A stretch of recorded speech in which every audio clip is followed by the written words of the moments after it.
One thing that's really important to understand about the mind is whatever you continue to focus on expands. And so many people in their life don't realize this subtle little nuance that they're focusing on what they don't want.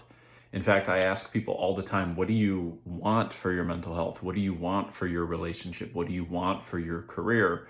And almost intuitively, the first answer they'll give me is, well, I want to stop feeling XYZ, or I want my partner to stop XYZ.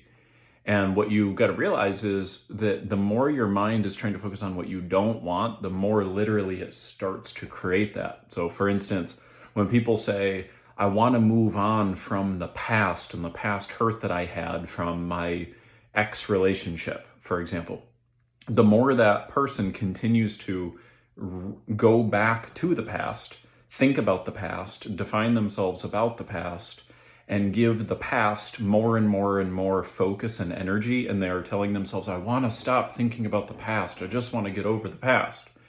So they're looking in the wrong direction, right? It's like I'll tell my clients very often, it's like if you tried to get yourself to stop thinking about a purple elephant, right? The nervous system has to first represent what the concept is that you're trying to get it to avoid.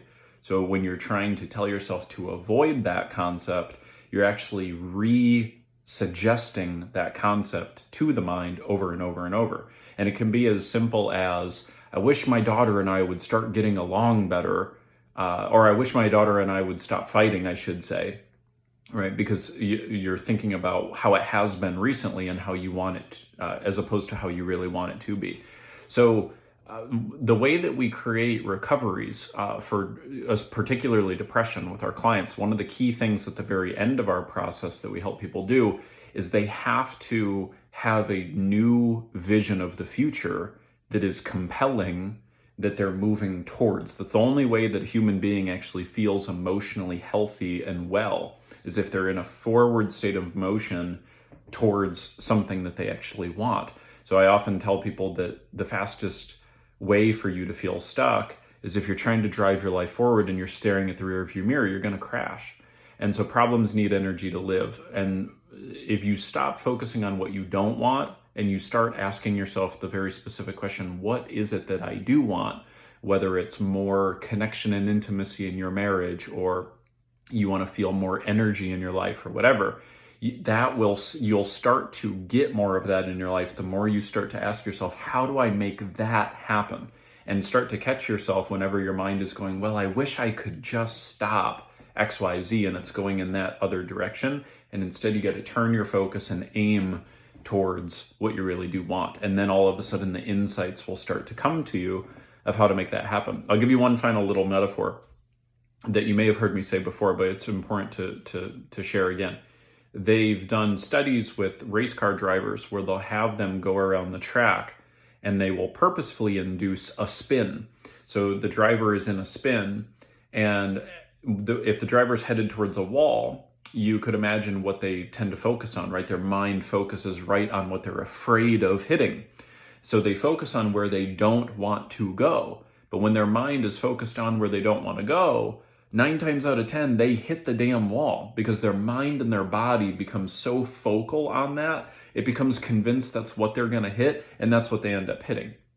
But if they train the drivers to, even though if they're headed towards the wall, turn their head towards where they want to go, like the open road, then most times they're able to actually get their mind and their body in sync and drive towards where they actually want to go.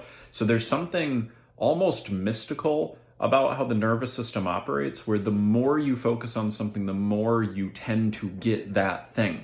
I'll give you one final example and then I'll leave you for today. But for instance, we have a lot of my clients are dealing with anxiety. And what anxiety is truly in the nervous system is worrying that something bad is going to occur. That's really all it is. So in their mind, they start to tell themselves something like, I'm going to have a heart attack, or I'm going to have a panic attack. And they're imagining themselves going through that bad experience. So they're staring at the wall, so to speak. They're not focusing on, how are we going to have fun today? Or how are we going to connect with people when we go out in public? They're thinking about, oh my gosh, what if I freak out when I'm out in public? And so it's a perfect example of this exact thing. And so then what happens is when people try to improve their mental health, they start going, how do I stop feeling anxiety? How do I stop feeling anxiety? And that's more of staring at the wall.